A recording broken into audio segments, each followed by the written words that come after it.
কাজ করার জন্য আল্লাহ পাক কোরআন দিয়েছে, নবী দিয়েছে, রাসূল দিয়েছে, পীর দিয়েছে, পয়গম্বর দিয়েছে, আলেম ওলামা দিয়েছে।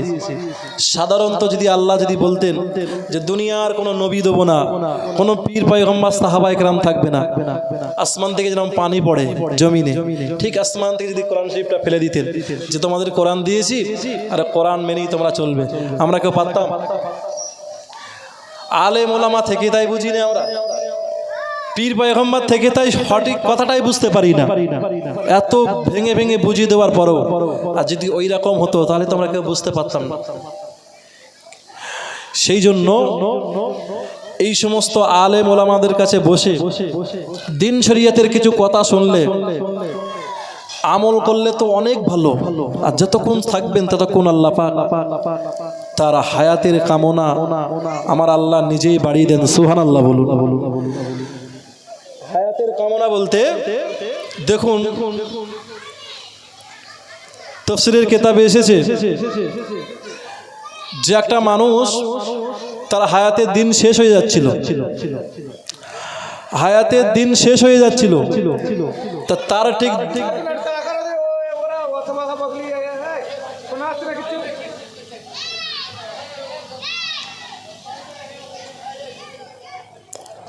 এই বাচ্চারা তোমরা সদিক যাও, পড়ে যাও।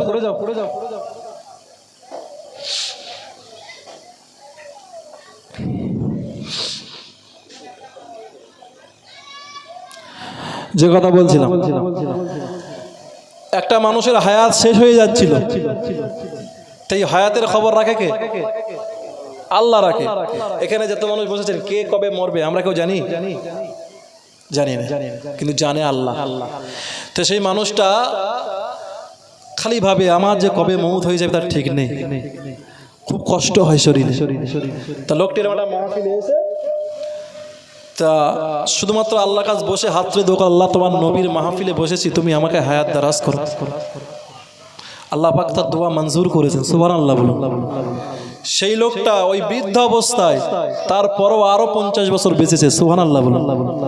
তাই সব সমস্ত মাহফিলগুলো অনেক বরকতের মাহফিল।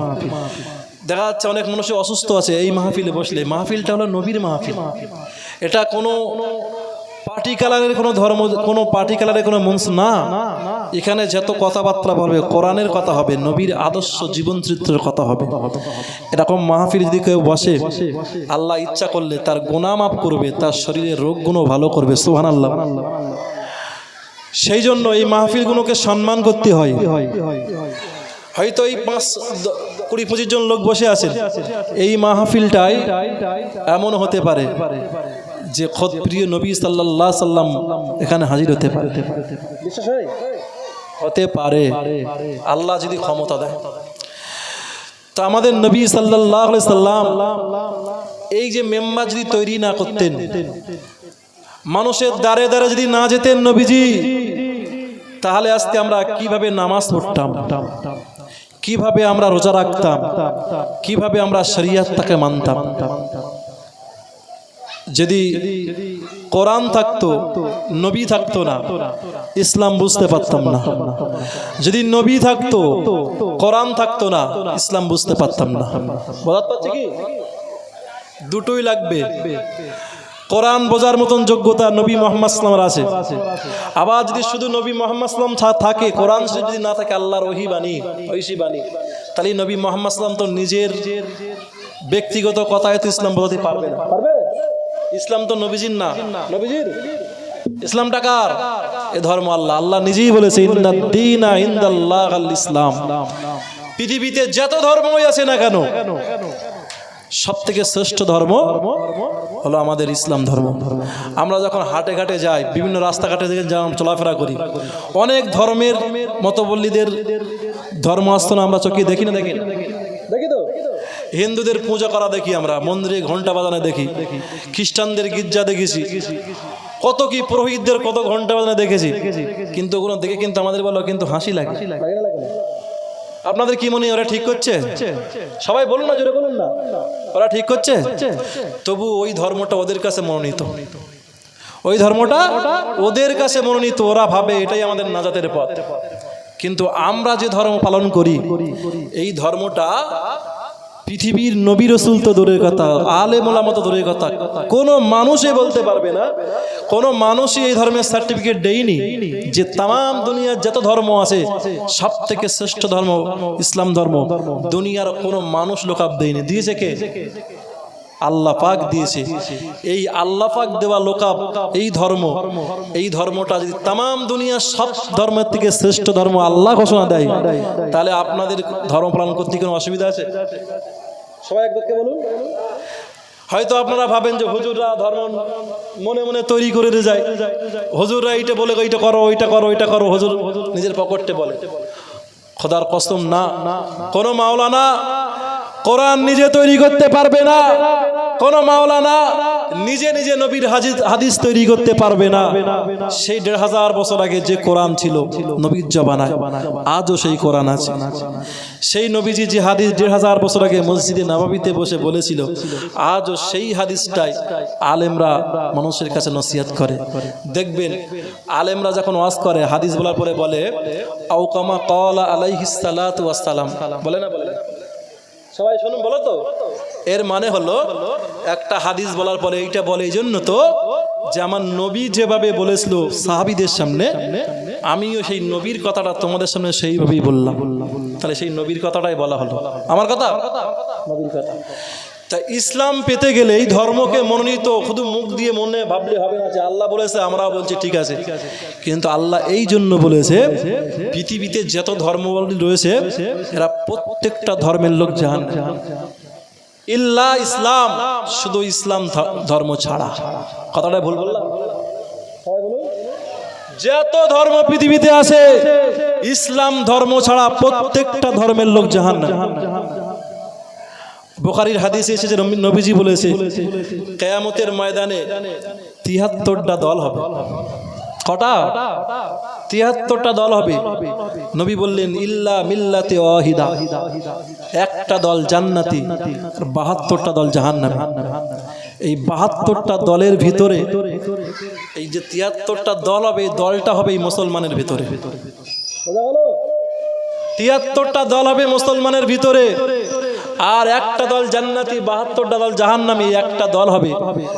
সাহাবায়ে কেরামরা বলেছিলেন ইয়া রাসূলুল্লাহ, ইয়া হাবিবাল্লাহ, হুজুর আপনি তো বললেন তামাম ইসলামের ভিতরে মুসলমানদের ভিতরে ৭৩টা দল যদি হয় ইয়া রাসূলুল্লাহ, ৭২টা দল জাহান্নামের ভিতরে চলে যাবে।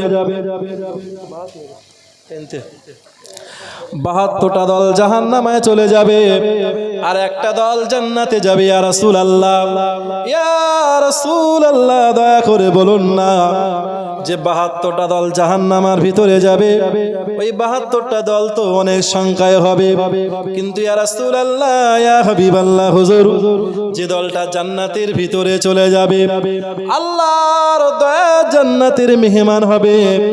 ইয়া রাসূলুল্লাহ, ইয়া হাবিবাল্লাহ, হুজুর ওই দলটির নাম কি হবে?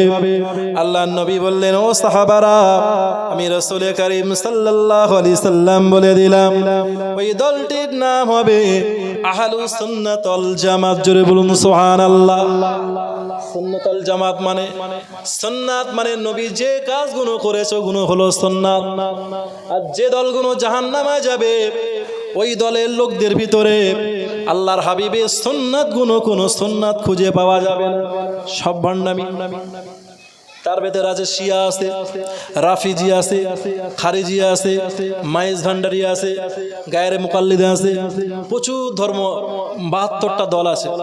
বসিরহাটের বড় মাওলানা আল্লামা হুজুর লিখেছে ৭২টা জাহান্নামী যে ৭২টা দল, প্রত্যেকটা দলের নাম লিখে দিয়েছে, লিখে বলল হাজা বাতিলু ইলান নার, এই দলগুলো সব জাহান্নামী।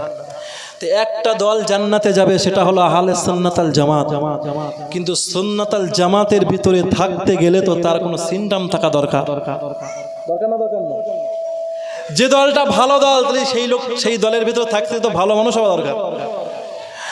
আহলে সুন্নাত আল জামাতের ভিতরে ওই দলের সদস্য হলো প্যারা নবী মুহাম্মদ সাল্লাল্লাহু আলাইহি সাল্লাম হলো লিডার। ওই দলের সদস্য হলো तमाम নবীর যত সাহাবায়ে কেরাম রয়েছে সবাই দলের সদস্য, যত তাবিঈন রয়েছে সবাই সদস্য, যত আলেম ওলামা পীর মাশায়েখ গাউস কুতুব রয়েছে সদস্য। ওই দলের সদস্য হলো ফুরফুরা শরীফের পীর মুজাদ্দিদুজ্জামান কুতুবুল আলাম আমিরুশ শরিয়া আলা হযরত দাদুসি হুজুর রাহমাতুল্লাহ আলাইহি আহলে সুন্নাত আল জামাতের সদস্য। ওই দলের সদস্য হলো বসিরহাটের বড় মাওলানা আল্লামা হুজুর সদস্য। ওই দলের সদস্য হলো হাড়োয়ার কোরাচাঁদ পীর সাহেব। ওই দলের সদস্য হলো পানিগোবরা হুজুর, চাঁদপুরে হুজুর। এই সমস্ত মানুষগুলো চরিত্রগুলো ভালো ছিল না খারাপ ছিল? যে কটা লিখের নাম বলেছে এরা কোনদিন কি সুদ খেয়েছে, ঘুষ খেয়েছে, জেনা ব্যভিচার করেছে? কি মনে হয় বাংলার কোন মানুষের ক্ষমতা আছে কি সুন্নাত আল জামাতের লোক বলুন, কি তাবলীগ জামাতের লোক বলুন, কি আহলে হাদিস বলুন, কি লামজাবি বলুন, গায়ের মুকাল্লিদ, যে দলের লোক বাংলার জমিনে, तमाम বাংলার জমিনে যত মানুষ বাস করে, যত মুসলমান বলে নামধারী আছে, কোন মানুষের ক্ষমতা আছে যে দাদা হুজুর পিলার চরিত্রে একটা কালি লাগাতে পারবে? কারো ক্ষমতা আছে? আর জোরে বলো না। কারোর ক্ষমতা নেই। কারোর ক্ষমতা আছে আল্লাহ মজরির নামে একটা বদনাম দিতে পারবে যে মুখ করেছিল? কারণ ওরা জানতো যে এই সুন্নাত আল জামাত হলো ইলা ইয়াউমাল কিয়ামা। আমরা বলি না সিলসিলায়ে ফুরফুরা শরীফ, তাই বলি তো। সিলসিলা শব্দ আরবি শব্দ, সিলসিলা শব্দের অর্থ হলো শিকল। আমরা দেখি না মায়েরা বোনেরা ঘরে যে দরজা শিকল দেয়, শিকলের আরবি শব্দ হলো সিলসিলা। না শিকল মানে একটার সঙ্গে আর একটার সঙ্গে জুড়ে জুড়ে কি করা হয়, শিকল করা হয়। তা সিলসিলা হলো দাদা হুজুর পীরের সিলসিলা না, সিলসিলা ফুরফুরা শরীফ না, সিলসিলাটাই হলো মুহাম্মদ সাল্লাল্লাহু আলাইহি ওয়াসাল্লামের সিলসিলা। জোরে বলুন সুবহানাল্লাহ।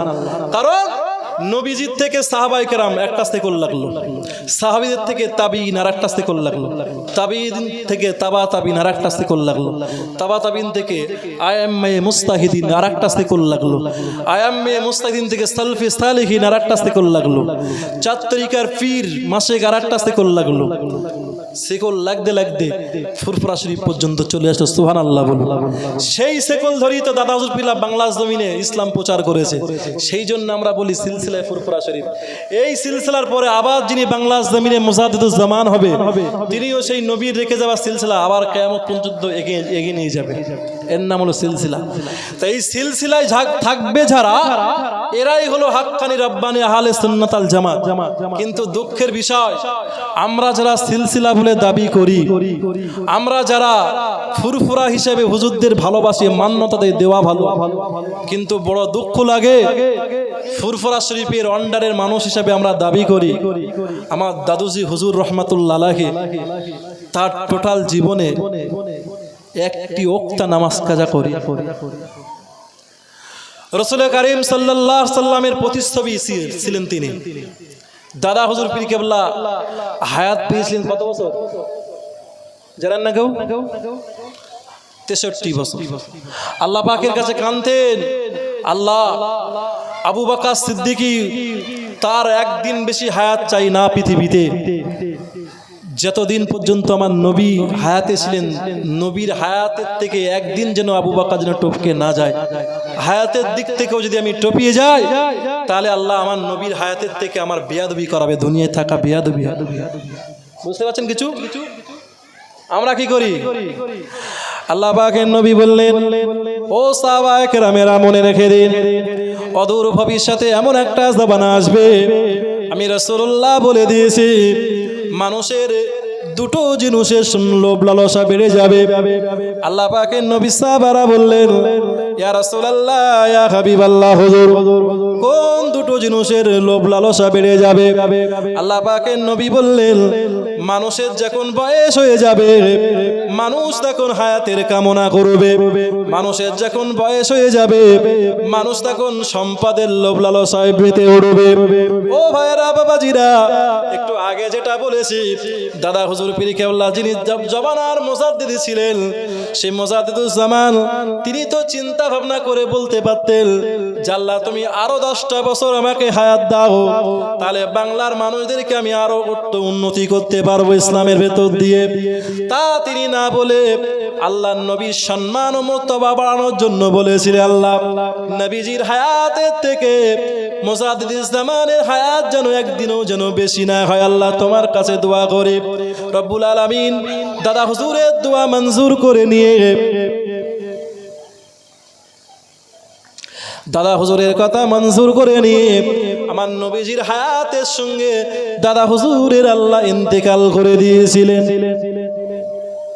আর হাদিসে কি আছে যে মানুষের যখন বয়স বাড়ে তখন মানুষ হায়াতের কামনা করে, যে আল্লাহ 10 বিঘে জমি কিনেছি, 2তলা বাড়ি করেছি, 4টে গাড়ি কিনেছি, একটা ভাটা করেছি, আরো তুমি 20-10 বছর 15 বছর 20 বছর হায়াত দাও, আরো যেন ছেলেদের জন্য মেয়েদের জন্য আরো ঘর বাড়ি জমি জায়গা করে যেতে পারি। তাই হয়তো নাকি? কথা বলুন না, তাই হয়তো?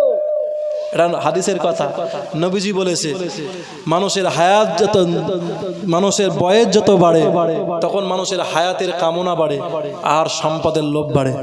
যুবক ছেলেদের দেখবেন, যুবক যারা ভাই যারা আছে, যুবক ভাইদের কাছে টাকা পয়সা থাকলে ওরা অত চিন্তা করে না, বলো খরচা করার চিন্তা করে, পুড়িয়ে শেষ করে দেয়। কেন? ওরা জানে অনেকদিন এখনো বাঁচবো, আর ওরা জানে এখন অনেক ইনকাম করবো, যা আছে খরচা করে দেয়। আর যারা হায়াত বেশি বৃদ্ধা লোক, ওরা হায়াতের কেন যে বৃদ্ধা হয়ে যাচ্ছি, হয়তো মরে যাবো, আল্লাহর কাছে হায়াতের কামনা করে, আল্লাহ আরো হায়াত দাও। বৃদ্ধা হয়েছি, ছেলেরা হয়তো মেয়েরা হয়তো খেতে দেবে না, আল্লাহ টাকা পয়সা একটু বেশি দাও। যুবকদের থেকে বৃদ্ধারা বেশি সম্পদের কামনা করে। যুবক ভাইদের কাছে ইসলামের জন্য 500 টাকা দাবি করেন, ওরা বেশি কথা বলতে হয় না, ওরা ঠিক দিয়ে দেবে। একটা মুরব্বীর কাছে চাবেন, দেখবেন সে তাই তো সেই তো মধু, এই ছেলে আছে মেয়ে আছে, সংসার চলে না, প্রচুর দোয়ায় দেখায়। এটাই হাদিসের বাস্তব প্রমাণ। আল্লাহ পাকের নবী বললেন, ও আমার সাহাবীরা মনে রেখে দিন, আমি মুহাম্মদুর রাসূলুল্লাহ সাল্লাল্লাহু আলাইহি ওয়াসাল্লাম, আমি দয়ার নবী রাসূলুল্লাহ তোমাদের জানিয়ে দিলাম, না না না না না, যখন তোমরা পৃথিবীতে দেখতে পাবে মানুষের হায়াতের কামনা করবে আর সম্পদের কামনা করবে, আমি মুহাম্মদুর রাসূলুল্লাহ সাল্লাল্লাহু আলাইহি ওয়াসাল্লাম বলছি, ঠিক ওই জামানায় শরিয়াতটা শুধু নামে থাকবে, শরিয়াতের কোনো কাজ থাকবে না, মানুষ শুধু মুসলমান বলে দাবি করবে, মানুষের মুসলমানের কোনো কাজ মানুষের ভিতরে থাকবে না। ও ভাইরা বাবাজিরা মনে রেখে দিন, নবী আমায় বিশ্ব নবী বললেন, যে জমানার মানুষ বেশি দুনিয়া দুনিয়া দুনিয়া করে আঁকড়ে ধরে থাকবে, আমি আল্লাহ পাকের নবী বলছি, ওই দুনিয়ার মানুষেরাই বেশি বেশি হবে মুনাফিক, ওই দেশের মানুষেরা, ওই সময়ের মানুষেরা হবে বেশি বেশি বেনামাজি, ওই সময়ের মানুষরা হবে বেশি বেশি আল্লাহর জাহান্নামের বান্দা, ওই সময়ের নারীগুণ হবে, ওদের অন্তর গুণ হবে নোংরা, ওদের জবান গুণ হবে নোংরা, নারীদের গায়ে ত্বক গুণ হবে আকাশের চন্দ্রের মতো ঝিলিক মারতে থাকবে। কিন্তু না না না না, ওই আকাশের চন্দ্রর আলো সবার জন্য যেমন শোভা পায় না, সূর্যের প্রচন্ড রৌদ্র যেমন সব মানুষের গায়ে যেমন সহ্য করতে পারে না, ওই সময়ের নারীগুণ কারুর জন্য অনেক সময় সহগা হয়ে যাবে, আবার কারুর জন্য ওই নারীরা হবে জাহান্নামের কারণ হয়ে যাবে। আজকে দেখুন যত কোর্ট কাছারি আছে, থানা পুলিশরা তো পাগল হয়ে যাচ্ছে, রাজ্যের পুলিশরা পাগল হয়ে যাচ্ছে, শুধু কি কেস? রেপ কেস, জেনা কেস, অমুক ছেলে অমুক মেয়ে অমুক বাগানে ধরাধরি, অমুক ছেলে অমুকের বাড়ি গিয়ে অমুকের বইয়ের সঙ্গে তার পরকীয়া লিপ্ত আছে, পেপার খুললে পাবেন, মোবাইল খুললে পাবেন। এসব কারণ কি? ইসলামকে না মানার জন্য, ইসলামটাকে না ধরার জন্য আজকে মুসলমানের এই অবনতি। আমি যে কথাগুলো বলছি কেউ বিশ্বাস হচ্ছে তো? হয় না প্রচুর ছেলে মেয়ে আছে। এই ঈদের দিনে এমন যুবক ছেলে রয়েছে যাদের কানে এখনো তুলো আছে, ঈদের তুলো, গায়ে সেন আছে। ঈদের নামাজ হয়ে গেলে পার্কে যুবক ছেলে আর যুবক মেয়েদের ভিড়ে কোনো মুরব্বী মানুষ পার্কে ঢোকাটা দূরে কথা, মুখে দাড়ি মাথায় টুপি নিয়ে পার্কের পাশ দিয়ে কিংবা মেন রোডের ধার দিয়ে ওদের যা চিত্র আপনি দেখলে মনে হবে যে পৃথিবীতে আল্লাহ তুমি আমাকে তুলে নাও। ঠিক না বল? তাই হচ্ছে তো। না কোনো ছেলে বাপের সম্মান দেয়, না কোনো মেয়ে বাপের সম্মান দেয়, না কোনো বাপ ছেলের সম্মান দেয়। পৃথিবীতে শালীনতা বোধ বলতে, ভালোবাসা বলতে আর ভদ্রতা বলতে পৃথিবী থেকে উঠে গেছে, উঠে গিয়েছে। মানুষের গায়ে শুধু মানুষের চামড়া আছে, মানুষের কাটামটা আছে, মানুষের অন্তর যে প্রকৃতি যেটা অন্তর থাকা দরকার, যে না আমি তো অন্য ধর্মের মতন না। আজকে দেখুন হিন্দুদের সঙ্গে মুসলমানদের আর কোনো পার্থক্য থাকছে না। মুসলমানেরা গান ডাইরেক্ট করতে পারে না বলে ডুয়েট গজল দিয়ে মঞ্চে যুবক ছেলে এনে ডুয়েট গজল দিয়ে সামনে নারীরা, আজকে দেখুন সামনে নারীরা রেখে মুসলমানরা গজল প্রতিযোগিতা করছে, করে না? করে না? আচ্ছা আপনাদের কাছে একটা প্রশ্ন করি, মেয়েরা মার্কেটে যাচ্ছে, ছেলে যাচ্ছে, মেয়েরা অফিসে যাচ্ছে, মেয়েরা ভোট দিতে যাচ্ছে, মেয়েরা স্কুলে যাচ্ছে, কলেজে যাচ্ছে, হসপিটালে যাচ্ছে, কন্ট্রোল তুলতে যাচ্ছে, সব জায়গায় তো মেয়েরা যাচ্ছে না? যাচ্ছে না? সবাই বলুন মা যাচ্ছে তো। কিন্তু শরিয়ত কেন এক জায়গায় মেয়েদেরকে বঞ্চিত করলো? ঈদের নামাজ মেয়েরা পড়তে যেতে পারবে না, জুম্মার নামাজ মেয়েরা পড়তে যেতে পারবে না। জাত পারে কেন? জাত পারে না? ও মার্কেটিং করতেছে, দোষ নেই। ছেলে যাচ্ছে, দোষ নেই। কন্ট্রোল তুলতে যাচ্ছে, দোষ নেই। স্কুলে যাচ্ছে, কলেজে যাচ্ছে, দোষ নেই। মসজিদে নামাজ পড়লে দোষ কি? নামাজ পড়লে দোষ কি? অনেক আলেম এটা বলতে চায় যে সব জায়গায় যাচ্ছে তাই এখানে গেলে দোষ কি? আর আমি বলছি দোষ আছে। এটা তো ডিস্টার্ব হবে তো। একটা বক্তা লাভার সময় দেবে, এখন দিও না। আমি বলছি দোষ আছে, কারণ স্কুলে গেলে জেনা করলে ওতে তার ইবাদতের ক্ষতি হবে? ক্ষতি হবে? ক্ষতি হবে না। যদি সে কলেজে গিয়ে জেনা করে ইবাদতের ক্ষতি হবে না। যদি সে ভোট দিতে গিয়ে যদি জেনা করে তার ইবাদতের ক্ষতি হবে না? হবে? হবে না। কিন্তু নামাজ পড়তে গিয়ে যদি এক মুমিনা নারী যদি আর একটা মুমিনা পুরুষের দিকে, মুমিন পুরুষের দিকে তাকে যদি কোনো অন্তরে যদি বিভেদ সৃষ্টি হয়, যদি ভাব জমে যায়, তাহলে ওই নামাজি যখন আল্লাহু আকবার বলে সিজদা দেবে, তাকবীরে তাহরিমা বাঁধবে, ওর মনে তখন আল্লাহর নাম থাকবে না। বল, তখন এর পরকীয়া প্রেমের দিকে ঝুঁকে যাবে। যাবে না? যাবে না? যাবে তো। নামাজ হলো পবিত্র জিনিস, শ্রেষ্ঠ ইবাদত। আল্লাহ নিজেই কোরআনে বললেন, ইন্নাস সালাতা তানহা আনিল ফাহশাই ওয়াল মুনকার ওয়ালা যিকরুল্লাহিল আকবার। নামাজ হলো সবথেকে শ্রেষ্ঠ ইবাদত। নামাজ যদি নামাজের মতন পড়তে পারে, আমি আল্লাহ কথা দিচ্ছি ওই লোকটার চরিত্রে কোনো খারাপ জিনিস থাকতে পারে না। সুবহানাল্লাহ বলুন। আর নামাজের ভেতর যদি মহিলা পুরুষ এক জায়গায় নামাজ পড়ে, তাহলে হারগিজ তার নামাজ ভালো রকম ঠিকঠাক ভাবে হবে। সেই জন্য তাম পৃথিবীর সবচেয়ে শ্রেষ্ঠ মাযহাব হানাফি মাযহাব, ইমাম আযম আবু হানিফা হুজুর রাহমাতুল্লাহ আলাইহি, সেই সাহাবা ইকরামদের থেকে শুরু করে হযরত ওমর রাদিয়াল্লাহু আনহু এই সিস্টেম করেছিলেন। হযরত ওমর চেয়েছিলেন যে আমার নবীর এই জমানায়, সাহাবীদের জমানায় মেয়েদের যদি এখন পরিক্রমাটা যদি এই থাকে, পরে মেয়েদের আরো এমন জমানা যে মেয়েরা উলঙ্গ চিত্র ঘুরবে, সেই জমানা যদি নারী পুরুষ একসঙ্গে মসজিদে নামাজ পড়তে যায়, তাহলে মানুষের ইবাদতের নামে ভণ্ডামি হবে। ঠিক বলছি না ভুল বলছি? সেই জন্য মেয়েদের নামাজ পড়তে যাওয়া মসজিদে বাধা, একসঙ্গে পড়া যাবে না। এখন অনেক জায়গায় আহলে হাদিস লা মুজাবি, এরা ঈদের জামাত করে, জুম্মার জামাত করে, সেটা তাদের ব্যাপার, তারা যা করতে পারে। কিন্তু আমরা সুন্নাতাল জামাতের ভিতরে, আহলে সুন্নাতাল জামাতের ভিতরে ওটা চলবে না।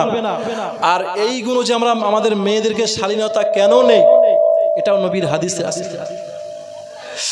আল্লাহ পাকের নবী বললেন, হে দুনিয়ার মানুষেরা মনে রেখে দিন, আমি রাসূলুল্লাহ তোমাদেরকে বলে দিলাম সায়াতি জামানু আলা উম্মতি, এমন একটা জামানা চলে আসবে, আমি রাসূলুল্লাহ সাল্লাল্লাহু আলাইহি সাল্লাম বলে দিয়েছি, সায়াতি জামানু আলা উম্মতি তাকুনু কুলুবুহুম কা কুলুবিজ যিয়াব ওয়া ফিলুহুম কা ফিলিল ফারাইনা ওয়া আনা বারিউম মিনহুম ওয়া হুম বারিউনা মিন্নি। আল্লাহ পাকের নবী বললেন, এমন জামানা চলে আসবে যে জামানার মানুষদের, কি নারী কি পুরুষ, এদের মনে কোনো দয়া থাকবে না, এদের মনে কোনো মায়া থাকবে না, এদের অন্তরগুলো হবে হিংস্র অন্তর হয়ে থাকবে, এদের অন্তরগুলো হিংস্র হবে, আর এদের মুখের ভাষাগুলো হবে ছোট ছোট নবী রাসূলদের মতন। দেখবেন কথায় বলে দুষ্টু লোকের মিষ্টি কথা, বলে না বলে না? এমনও লোক আছে তোমার সাথে এমন ভাবে ছোট ছোট ভাষায় কথা বলবে, অথচ তোমার এসে ক্ষতি করার ধান্দায় তোমার সঙ্গে বন্ধু করে। নবীজি আমায় বলেছে, আখরি জামানার সিস্টেমটা হলো মানুষের অন্তর হবে হিংস্র বাঘের মতন, তাদের কথাগুলো হবে নবী আর রাসূলদের মতন ছোট ছোট, আর তাদের চরিত্রগুলো হবে ফেরাউন আর নমরুদ হামানের মতন। ও ভাইরা, দুঃখ কেউ পাবেন না, এই হাদিসটা আমি নিজে মন গড়া বলিনি, হাদিসটা নবীজির হাদিস, বুখারীতে আছে, মুসলিমে আছে, নাসাই শরীফে আছে। আল্লাহ পাকের নবী বলেছে যে পৃথিবীতে যারা ফেরাউনের মতন চরিত্রে গঠন হয়ে যাবে, ময়দানে মাশারে কিয়ামতের ময়দানে ফেরাউন যখন রাষ্ট্র পরিচালনা করার জন্য, ফেরাউন ছিল দেশের একটা বাদশা। আল্লাহ পাকের নবী ওই হাদিসে বোঝাতে চেয়েছেন, মুহাদ্দিসিন কেরামরা লিখেছে, পৃথিবীতে যারা নেতা লিডার সাজবে, দেশের জাতির যারা নেতা সাজবে, এরা নেতৃত্ব দিতে গিয়ে, লিডারগিরি করতে গিয়ে যদি আল্লাহর ফরজ হুকুমকে যদি বাদ দিয়ে চলে যায়, নেতৃত্ব দিতে গিয়ে ফরজ ইবাদত যদি ছেড়ে যায়, শরীয়ত বিধি কোনো কাজ যদি হয়ে যায়, নবীর শানে যদি খেলাফ হয়ে যায়, দুনিয়ার যত ধরনের লিডার হোক না কেন, আল্লাহর নবীর ওই হাদিস অনুযায়ী কিয়ামতের ময়দানে ফেরাউনের সঙ্গে তাকে জাহান্নামে যাওয়া লাগবে। আল্লাহ পাকের নবী বললেন, পৃথিবীতে কেউ যদি ব্যবসা করতে গিয়ে আল্লাহর নামাজ ছেড়ে দেয়, রোজা ছেড়ে দেয়, হজ ছেড়ে দেয়, যাকাত ছেড়ে দেয়, শরীয়তের সমস্ত বিধান যদি পায়ের তলায় মারিয়ে দেয়, নবীজি আমায় বলেছেন কিয়ামতের ময়দানে নমরুদের সঙ্গে তাকে জাহান্নামে যাওয়া লাগবে। আল্লাহ পাকের নবী বলেছেন, কেউ যদি চাষাবাদ এবং মোটে মজুরের জন্য কেউ যদি ইচ্ছাকৃত যদি রোজা ছেড়ে দেয়, হজ ছেড়ে দেয়, যাকাত ছেড়ে দেয়, নামাজ ছেড়ে দেয়, কিয়ামতের ময়দানে তাকে হামানের সাথে জাহান্নামে যাওয়া লাগবে। নবী বললেন, কেউ যদি ইচ্ছাকৃত সমস্ত কিছু ছেড়ে দেয়, ওই লোকটার সঙ্গে ওই লোকগুলো উবাই ইবনে খলফের সঙ্গে জাহান্নামে যাবে। নবীজি হাদিসটার পেছনে 4 জন মহান কাফেরের নাম বলেছে, তার মানে এই কাফের গুণ হবে যুগ যুগ ধরে অনন্তকাল পর্যন্ত জাহান্নামে যাবে। এখন বলুন, পৃথিবীতে কেউ যদি নমরুদের মতন চরিত্র করে, ফেরাউনের মতন চরিত্র করে, আবু জেহেলের মতন চরিত্র করে, একটু দয়া করে বলুন, আবু জেহেল, ফেরাউন, নমরুদ, হামান, কারুন, এরা জান্নাতি না জাহান্নামী? জোরে বলতে হবে, জাহান্নামী। আর ওদের সঙ্গে যদি আমার বন্ধু হয়, ওই কোচি, ওদের সঙ্গে যদি আমাদের যদি সঙ্গ মিলে যায়, সিনটপে যদি মিলে যায়, তাহলে আমাদের নেতা কি মোহাম্মদ সাল্লাম না ফেরাউন?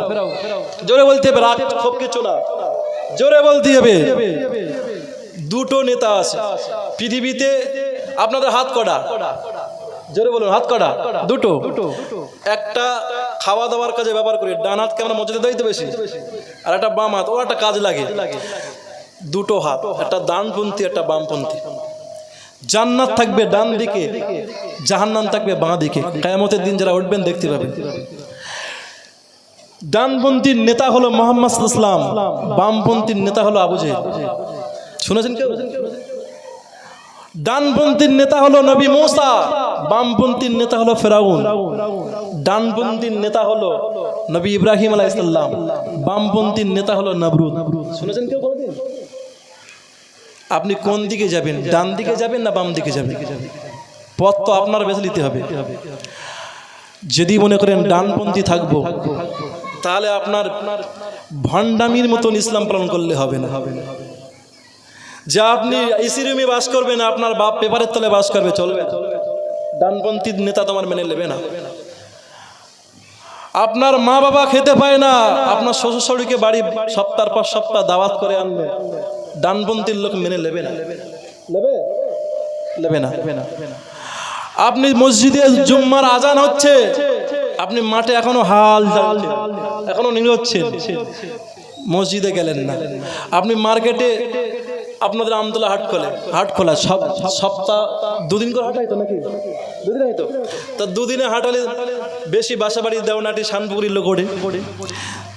তা মসজিদটা যা দেখলাম, ওদিন একটা ওক্তায় যদি নামাজ হয়, হারলে 200 লোক নামাজ পড়তে পারবে তো। তা হাটে ম্যাক্সিমাম 500 লোক ওঠে তো, 500 লোক ওঠে। মসজিদে আজান হয় না? হয় না? হয়তো। তা সবাই তো ব্যবসায় গন্ধন মত্ত হয়ে রয়েছে। মসজিদে আজান হলো, নিদ্রিত ইমাম থাকা হলো, ইমাম সাহেব নামাজ পড়ালো, কিছু লোক নামাজ পড়লো, কিছু লোক পড়লো না। কেউ ডানপন্থীতে গেল, কেউ বামপন্থী চলে গেল। আর এইগুলো ডানপন্থী বামপন্থী নিয়ে যায় কে? জোরে বলো। ডানপন্থী আর বামপন্থী তুমি ইচ্ছাকৃত যাও না কেউ একজন নিয়ে যায় সঙ্গে? জোরে বলো, বলতে বুঝতে পারছো না? ধোকা দেয়। দুটো ধোকায় পড়ে আছি আমরা। একটা হলো নফসের ধোকা। নফসের ধোকা মানে নফস সবসময় তোমাকে শরীরের আয়েশ চায়। নফস তোমায় বলবে শীতের রাত্রে তুমি কষ্ট করে উঠে নামাজ পড়ো না, তোমার শরীরে কষ্ট হবে।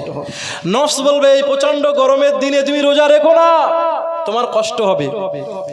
নফস যে তোমার ধোকা দিচ্ছে, এই ধোকাটা তোমার জন্য লাভ হচ্ছে না ক্ষতি হচ্ছে?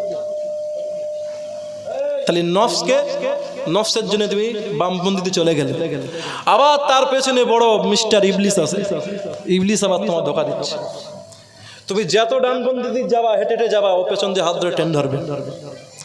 দুনিয়ায় ফুরফুরা শরীফের মিজলা হুজুর পিল্লা বলতেন যে বাবা সাবধান হয়ে থেকো, যে শয়তান ইবলিস কিন্তু এখনো মরিনি। ইবলিস যদি বেঁচে থাকে কিয়ামত পর্যন্ত ইবলিস হায়াত চেয়ে নিয়েছে আল্লাহর কাছ থেকে। ইবলিস যদি না থাকতো তাহলে দেখতে পারতেন মসজিদে জায়গা ধরতো না।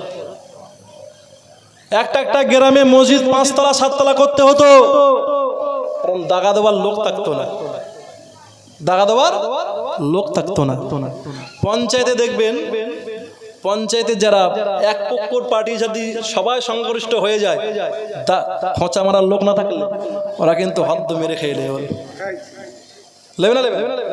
দেশের কাজ করবে না তো, কারণ কেউ খোঁচা মারার লোক নেই তো। যদি 10টার জায়গায় যদি 8টা যদি একটা দল থাকে, 2টো জন যদি আর বিরোধী দল থাকে, ওরা কিছু পাক আর না পাক কি আসছে ওপর থেকে, ওরা তো খবর রাখবে। ওরা কিন্তু খবর রেখে দেশের মানুষের সঙ্গে বলে দিতে পারবে যে এই মালটা এসেছিল, ওরা দেয়নি, তখন একটা ঘর্ষণ লাগে। তা যদি শুধু মোমেন ইমানদার থাকে দুনিয়ায়, ইবলিস থাকবে না, নফস থাকবে না, তাহলে তো মসজিদ জায়গায় ধরবে না। জায়গা ধরবে না। এই সব কিছু করতে হবে। দাদা হুজুর পিলা বলতেন মাঝে মাঝে, বাবা জান্নাত পেতে গেলে মুসলমানদেরকে পাকাল মাছ সাজতে হবে। জান্নাত পেতে গেলে মুসলমানদেরকে পাকাল মাছ সাজতে হবে। পাকাল মাছ তো সবাই দেখেছেন, মুরব্বীর লোক, আমার থেকে অনেক সিনিয়র মানুষ এখানে আছে। পাকাল মাছ যতই কাদার ভেতর দিয়ে যাক না কেন, গায়ে কাদা থাকে। এই দুনিয়ায় আপনি যেদিক ফিরছেন তো সেদিকই কাদা, যেদিক ফিরছেন সেদিকই তো রং তামাশা, যেদিক ফিরছেন সেদিকই তো হোলি চলছে। যুবক ছেলেদের নষ্টামি, মেয়েদের নষ্টামি, যুবতী মেয়েদের নষ্টামি, স্কুল কলেজ ইউনিভার্সিটি রাস্তাঘাট সব জায়গায় তো বেয়া করে। ঠিক বলছি না ভুল বলছি? সব জায়গায় তো ইসলাম শেষ হয়ে গেল। মসজিদেও তো লোক নেই। ঈদের দিনে ফ্যাশন দিয়ে আমরা বড় কিরিস করা জামা দিয়ে নামাজ পড়তে যাই, ও ঘোড়ার ডিম তোমার নামাজ আল্লাহ ছুড়ে ফেল দিস কবে। সব তো আমরা ফ্যাশনে পড়ে আছি। তাহলে পাকাল মাছ অরিজিনাল কে আছে? আর পাকাল মাছ যে হবে তার পৃথিবীতে চোখ থেকেও থাকবে না, পৃথিবীতে অন্তর থেকেও থাকবে না, পৃথিবীতে তার শরীরটা শুধু কাটম থাকবে। সে শুধু আল্লাহর কাছে কামনা করবে, আল্লাহ তোমার এই পৃথিবী আল্লাহ আমার জন্য কষ্টকর হচ্ছে। আল্লাহ পাকের নবী এই জন্যই বলেছে, প্রকৃত ঈমানদার যারা হবে তাদের দুনিয়াতে কষ্ট হবে। নবী আমার জানিয়ে দিয়েছেন, আদ-দুনিয়া সিজনুল মুমিনিন ওয়া জান্নাতুল কাফিরিন। নবী বললেন, যারা দুনিয়াতে নিজেকে ঈমানদার আল্লাহওয়ালা মনে করবে, ওই ঈমানদারের জন্য তামাম দুনিয়াটা হলো জেলখানা। আপনি ঈমানদার বলে দাবি করবেন, আপনার বাড়িতে এসে এলআইসির মেম্বার চলে আসবে, চাচা যে এটা করেন না অনেক লাভ হবে, তার মানে তুমি যদি না করো, অনেক লোক পাশের লোক টাকা পাচ্ছে, অনেক টাকা নিয়ে টাকা পাচ্ছে, আপনি করবেন না, ওটা আপনার জন্য সংকীর্ণ হয়ে গেল, জেলখানার মতো হয়ে গেল। রাস্তা দিয়ে সুন্দর নারী যাচ্ছে, গ্রামের অনেক নওজোয়ান তরুণ ছেলেরা ফিরতে পারবে, অনেক কাফের ফিরতে পারবে কুদৃষ্টিতে, অনেক খারাপই মানুষ বেনামাজি ফিরতে পারবে, কিন্তু আল্লাহওয়ালা ঈমানদার মুখে দাঁড়িয়ে রাখা আল্লাহওয়ালা নবী প্রেমিক লোক যতই বিশ্ব সুন্দরী রাস্তা দিয়ে গেল, সে তো ফিরতে পারবে না। আর যে ফিরতে পারবে না তার জন্য কি কষ্ট হবে না? হবে না? আরে জোরে বলুন না, কষ্ট হবে তো। মানে যে প্রসেসে আপনি যাবেন, পৃথিবীতে যে প্রসেসে আপনি যাবেন, প্রত্যেক প্রসেসের ভেতর দিয়ে ইমানদারের বাধা, যেখানে যাবেন। আল্লাহ পাকের কোরআনে আল্লাহ পাক এই জন্যই আল্লাহ তামাম দুনিয়ার মুমিনদেরকে ডেকে বললেন, হে দুনিয়ার ইমানদারেরা মনে রেখে দিন, কুল্লিল মুমিনিনা ইয়াগুদ্দুনা মিন আবসারিহিম। পৃথিবীতে যারা তোমরা ইমানদার বলে দাবি করো, পৃথিবীতে যারা আল্লাহওয়ালা বলে দাবি করো, আমি আল্লাহ তোমাদের বলছি, খবরদার তোমরা তোমাদের চোখটাকে যেন উঁচুর দিকে তাকাবা না, নিচুর দিকে তাকাও। এইটা শুধু কুদৃষ্টির জন্য মুফাসসিরিন কেরামরা, কোরআনে আয়াত নাজিল হয়েছে, তো মুফাসসিরিন কেরামরা এটার অনেক ব্যাখ্যা দিয়েছেন। আল্লাহ বলতে চেয়েছেন, ঈমানদার বলে যারা দাবি করো তারা নিচের দিকে তাকাও, উপরের দিকে তাকাতে যেও না। এর অর্থ হলো দুনিয়ার কোনো পরপুরুষের দিকে, কোনো খারাপ নারীর দিকে তাকাও না। আর একটা কথা হলো, তুমি নিচে নিম্নগামী যখন হবে তখন তুমি আল্লাহ যা দিয়েছে তোমাকে তাতে তুমি সন্তুষ্ট থাকবে, আর যেই ওপরের দিকে তাকাবা না তখন তুমি আল্লাহর প্রতি অখুশি হয়ে যাবে। ঠিক বলছি না ভুল বলছি? দেখুন, এই বাড়ির একটা পাশের বাড়ি যদি একতলা থাকে, ছোট একতলা বাড়ি, রংচং করা নেই, পাকা টাকা ভালো নেই, পাশের বাড়ি এসি রুম, এখন ওই একতলা বাড়ি যার, তার দরকার টালির বাড়ির দিকে ফেরে। বোঝা গেল? ও যদি এসি রুমের দিকে ফেরে তাহলে ও আল্লাহর কাছে খুশি থাকবে না, যে আল্লাহ ও এসি রুমে রয়েছে, আমি এখানে রয়েছি। ঠিক না ভুল? কোরআনে ব্যাখ্যা বোঝা যাচ্ছে? যে 4 চাকা গাড়ি চালায় সে যেন প্লেনের দিকে না তাকায়। ও তখন ভাববে, আল্লাহ 4 চাকায় ভালো লাগছে না, ওই প্লেনটা হলে ভালো হতো। তার মানে ও খুশি না। ওই 4 চাকা যদি 2 চাকার দিকে তাকায়, ও তখন ভাববে, ও তো 2 চাকায় চালাচ্ছে, আমি তো 4 চাকা পেয়েছি, আল্লাহ শুকর আদায় করবে। ঠিক না বল? কেউ মোটর বাইক চালালো, সে যেন সাইকেল আল্লাহর দিকে তাকায়, তখন ও ভাববে, যত পায়ে বয়ে বয়ে যাচ্ছে, আমি তো মোটরে যাচ্ছি, আল্লাহ শুকর আদায় করবে। সেই জন্য আল্লাহ পাক মোমেনদের বলেছে, কাফেরদের বলে, এটা মোমেনদের সাজেশন তো আল্লাহর কোরআন। মোমেনদের আল্লাহ বলেছে, তোমরা যখন কোনো দিকে তাকাবা, নজরটা নিম্নগামীর দিক করবে, তা আল্লাহ খুশি হবে, আর এতেই তোমরা নাজাত পাবা। সুবহানাল্লাহ বলুন। আল্লাহ পাকের নবী আমার কেন বলেছেন দুনিয়ার নারীদের অন্তরকে কঠোর হয়ে যাবে? কেন বলেছেন হায়াতের লোভ বাড়বে? কেন বলেছে টাকার লোভ বাড়বে? ও ভাইরা বাবাজিরা, দয়ার নবী মুহাম্মদুর রাসূলুল্লাহ সাল্লাল্লাহু আলাইহি ওয়াসাল্লাম বলে দিয়েছেন, ইয়া বিউদিনাহু বিআরাদিম মিনাদ দুনিয়া। আল্লাহ পাকের নবী বললেন, এমন একটা জামানা আমার উম্মতের মাঝে চলে আসবে, আমি রাসূলুল্লাহ বলছি, লা ইয়াসবিহু মুমিনান ইয়াসবিহু কাফিরান ওয়া ইয়াসবিহু কাফিরান ওয়া ইয়াসবিহু মুমিনান ইয়া বিউদিনাহু বিআরাদিম মিনাদ দুনিয়া। নবী আমায় বললেন, খুব তাড়াতাড়ি সাহাবারা এমন দিন চলে আসবে, নবীজি একটা ভবিষ্যৎবাণী বলে দিয়েছিল, সাহাবারা যখন তোমরা দেখবে 4টে চারে যখন মিলে যাবে, ওই বছরটা হবে আমার উম্মতের সবথেকে কঠিন বছর, আর ওই বছরটা থেকেই পৃথিবীতে বেশি বেহাপানা শুরু হবে, আর এই বেহাপানাটা চলতে থাকবে ইমাম মেহেদী আলাইহিস সালাম আসা পর্যন্ত। চারে বলতে 1444 হিজরি, গত বছরে চলে গিয়ে সেটা হলো 45 হিজরি। চারে মানে কিসব করেন? 1444 কত হয়? সব কড়াই 4। চারে যখন মিলে যাবে তখন এত পরিমাণে বেহায়াপনা দুনিয়ায় সৃষ্টি হবে, যে মুরব্বী কোনো মানুষ সহ্য করতে পারবে না। আজকাল আইবুড়ো মেয়েদের এবং যুবক ছেলেদের কথাবার্তা কোনো ইমানদার সহ্য করতে পারে না। পারে? ওদের যা টেন্ডেন্সি, এদের যা ব্যবহার, কোনো ভালো মানুষ সহ্য করতে পারবে না। ওদের চাল চলন কেউ সহ্য করতে পারবে না। নবী বললেন চারে চারে যখন মিলে যাবে 1444 হিজরি যখন মিলে যাবে, পৃথিবী খুব ভয়ানক জায়গা। আর এই চারে চারেই তো শুরু হয়েছে ফিলিস্তিনের বাইতুল মুকাদ্দাস, ঠিক না বল? আর ওটা কাদের কাবা? কাবাটা কাদের? আমাদের। আল্লাহ চাইলে এমনও হতে পারে ফিলিস্তিনের কাবা ইসরায়েলের ওই ঝামেলার থেকে তৃতীয় বিশ্বযুদ্ধ হতে পারে। সারা দুনিয়া টান রাখছে ওই যুদ্ধে, চারে চারের থেকে শুরু হয়েছিল। আর এই বেহাপনা, কিরকম বেহাপনা এখন দেখছেন। এখন যা প্রেম প্রীতি যা ছেলেরা মেয়েরা করে, ঘরে ঘরে যা যেন করে, একটু তেমন লুকিয়ে তুকিয়ে হতো আগে। আগে যে বেহাপনা পোশাক, নারীদের যে পোশাক পত্র যা ছিল, একটু কলকাতা 12-17 টপকালে বিভিন্ন স্টেশনের দিকে দেখা যাচ্ছে মেয়েরা, হিন্দু হিন্দু মেয়েরা, বেধর্মী মেয়েরা খারাপ পোশাক পরে ঘুরতেন। সেই সব কৃষ্টিকাল আস্তে আস্তে আস্তে আস্তে আস্তে স্টেশন তো দূরের কথা, আমাদের ঘরের মুসলিম ঘরের মেয়ের গায়ে উঠে গেছে। যাইনি যাইনি কথা জোরে বলো না, সাথে গেছে তো সব বেয়াপনা। এখন আপনি এটা দেখছেন, এমন দিন আসবে। আল্লাহ পাকের নবী বললেন সাহাবারা, আমি রাসূলুল্লাহ তোমাদের জানিয়ে দিলাম, রাব্বি আরিয়াতিকা সিয়াতু ফিদ দুনিয়া, আমি রাসূলুল্লাহ বলে দিয়েছি এমন একটা জামানা আমার উম্মতের মাঝে আসবে, যে জামানায় আমার উম্মতের নারীরা পোশাক পরিহিত অবস্থায় উলঙ্গিনী হয়ে যাবে। নারীদের গায়ে পোশাক থাকবে, অথচ মনে হবে উলঙ্গ ঘুরে বেড়াচ্ছে। ঠিক বলছি না ভুল বলছি? আরে নেটের শাড়ি, ও শাড়ি না মশারি? কি পরে ঘরের মেয়েরা? কি পরে কি আপনার ঘরের 16 বছর 18 বছর 20 বছরের মেয়েরা লেগিস পরে টাইট ফিট পরে না? পরে না? এটা মুসলমানের জায়েজ আছে? জায়েজ আছে? নেই। সেই জন্য 1500 বছর আগে নবী বলেছে যে পোশাক পরবে অথচ উলঙ্গের মতন চলবে। আগে ছিল 12 হাত শাড়ি, 8 হাত শাড়ি, এখন হচ্ছে 12 হাত শাড়ি। তাই মায়েরা চতুর্দিক জড়িয়ে জড়িয়ে সেই আলিফ খালি বেখালি নোক্তা সব দেখায়। মেয়েদের শাড়ি পরা থেকে নাইটি পরা অনেক ভালো।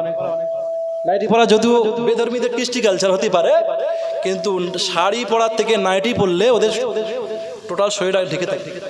আর শাড়ি পরাটা মেয়েদের জন্য শোভা পায় না। যে আগে দেখবেন কোনো 70 বছর 80 বছরের যদি কোনো দাদি, কোনো বৃদ্ধা রমণী রাস্তা দিয়ে যদি হেঁটে হেঁটে আসে, যদি কোনো মসজিদের কোনো মুসল্লি কিংবা মসজিদের ইমাম কোনো আলেম ওলামাদের রাস্তা দিয়ে আসে, যদি তার চোখে পড়ে, তা পেছন দিয়ে যদি গিয়ে বাইক নিয়ে যাওয়া হয়, তা ওই বুড়িটা ওই হুজুরের ভয়ে পদ্মা করার জন্য ঘোমটা দিতে এমন দিতে সে খানায় উল্টে পড়ে যেতে পারে।